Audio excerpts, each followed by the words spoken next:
नमस्कार, मी भीमराव कडाळे पाटील, बीकेपी मराठीमध्ये आपलं सर्वांचं स्वागत। आज नवीन दिवस, नवीन विषय, नवीन दिवसाची नवीन अशी चर्चा। आज चर्चा घेऊन आलोय म्हणजे इंदापूर तालुक्यामध्ये गुन्हेगारीचा कहर, असंच एकंदरीत म्हणता येईल। शांत असलेलं इंदापूर कधी गोळीबारानं हादरतय, तर कधी खुनाने हादरतय, तर कधी मारामारीनं हादरतय, तर कर्कश आवाजाच्या मोटरसायकलीनं हादरतय, तर कधी कॉलेजवर मारामारी, कॉलेजवर फोन। या सगळ्या गोष्टीनं इंदापूर तालुका हादरून गेलाय असं एकंदरीत आपल्याला चित्र दिसतंय। त्याची परिस्थिती ही तशी झाली। काल इंदापूर तालुक्यातल्या खोरोची या गावी दिवसाढवळ्या खून घडलाय। मोक्यामध्ये अटक असलेला आरोपी मोक्यातून जामीन झाला की बाहेर सुटला आणि पहिला टपकन खून करून टाकला। एक काय परिस्थिती झाली त्याच विषयाची आज चर्चा करण्यासाठी चर्चाचा विषय घेऊन आलोय आज। तर सर्वप्रथम आपण चॅनल सबस्क्राईब केला नसेल तर सर्वप्रथम चॅनल सबस्क्राईब करावा ही सर्वांना विनंती।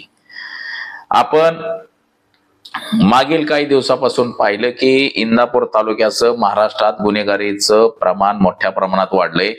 त्यातली त्यात शहरापेक्षा ग्रामीण भागाला गुन्हेगारी करण्याचं प्रमाण मोठ्या प्रमाणात वाढलंय। कॉलेजची मुलं तसंच तरुण 18-20 वर्षाची मुलं या गुन्हेगारांचा रीळ पाहून, तसंच व्हिडिओ पाहून, तसंच काही चित्रपटांमध्ये ज्या भूमिका असतात हे पाहून गुन्हेगारी करण्याकडे जास्त वळतायत असं आपल्याला एकंदरीत दिसतंय। इंदापूर तालुक्यात देखील काही गुन्हेगारांच्या टोळ्या कार्यरत आहेत असंही एकंदरीत म्हणता येईल। एकावरती 10-10, 8-8, 20-20 गुन्हे दाखल आहेत तरी देखील त्यांच्यावरती कारवाई केली जात नाही आणि काही जणांवरती कारवाई होते परंतु ते सुटून आले की बाहेर खून करतात, मारामाऱ्या करतात। अशी परिस्थिती सध्या तरी इंदापूर तालुक्याची झालेली आहे। इंदापूर तालुक्याचा इतिहास हा इंदापूर तालुक्यात वालचंद नगर हे गाव प्रसिद्ध आहे। तसंच उजनी धरणाचं देखील बॅकवॉटरचा भाग आहे, हा देखील आपण टाळता येणार नाही। इंदापूर तालुक्याला 3 पोलीस स्टेशन आहेत।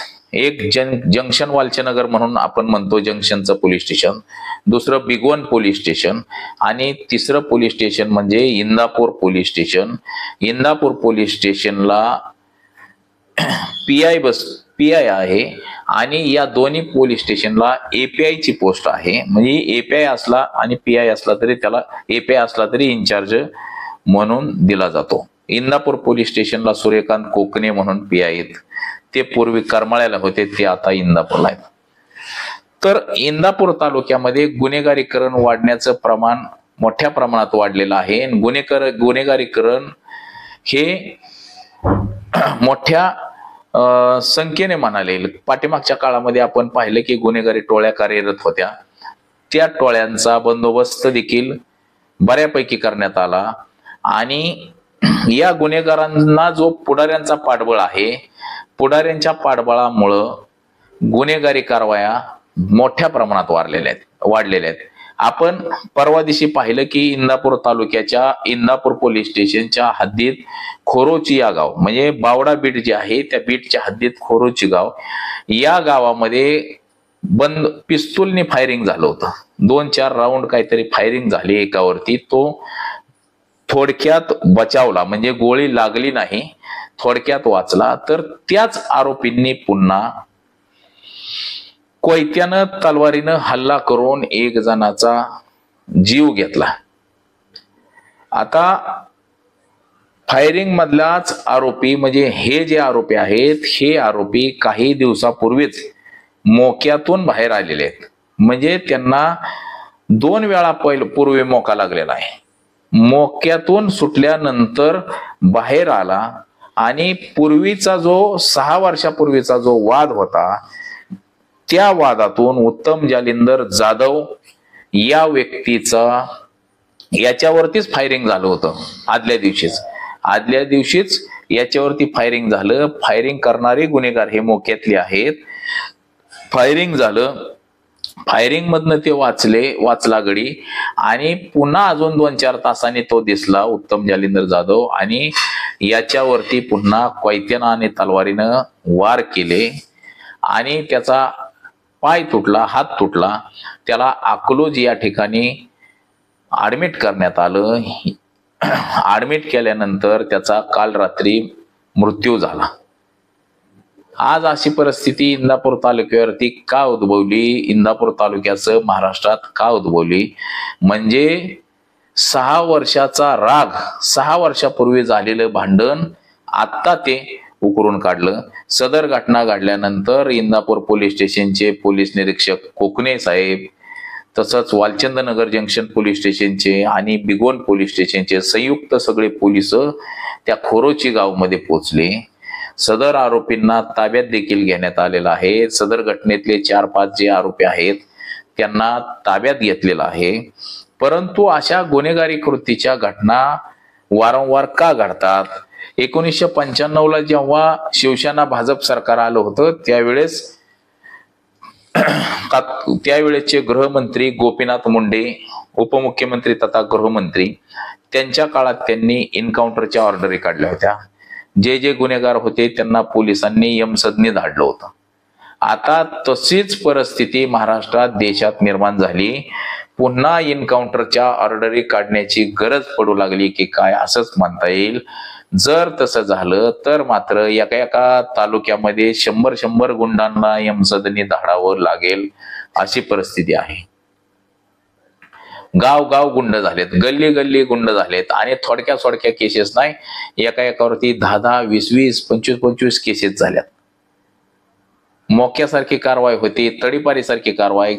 किती तडीपार झालेले गुंड तडीपार नावाला, पण ते राहिला तिथंच. म्हणजे अशी परिस्थिती देखील निर्माण झालेली आहे. म्हणजे अशा गुंडांचा बंदोबस्त कधी केला जाईल? का आपण नुसतंच पाहायचं की इकडं फायरिंग झालं, तिकडं फायरिंग झालं, इकडं मारामारी झाली, तिथं कोयत्याने मारलं, ह्याला कोयत्याने तोडलं, हेच फक्त ऐकत बसायचं का? पोलीस स्टेशन फक्त नावालाच राहिलेत का? काल परवाची घटना बघितली आपण, स्वारगेट पोलीस स्टेशन असं 1 मिनिटाच्या अंतरावर आहे. रस्त्याच्या पलीकडे स्वारगेटचं पोलीस स्टेशन आहे. जवळपास 150चा स्टाफ आहे पोलीस स्टेशनचा, 150 पोलीस आहेत तिथं. काय झालं? पोलीस स्टेशनच्या 1 मिनिटाच्या अंतरावरचं पोलीस स्टेशन, तिथं महिलेवरती, 26 वर्षीय महिलेवरती बलात्कार होतो. अगदी त्या एसटी स्टँड मधल्या एसटी डेपोला मॅनेजरला माहिती नाही, तिथं पोलीस राखण असलेल्यांना, जे संध्याकाळचं ड्युटीवर असतात, संध्याकाळी सकाळी 2-2 पोलीस, त्यांना माहिती नाही. सिक्युरिटी गार्ड असतात, 21 सिक्युरिटी गार्ड आहेत त्या स्वारगेट बस स्टँडला, त्यांना माहिती नाही बलात्कार झालेला.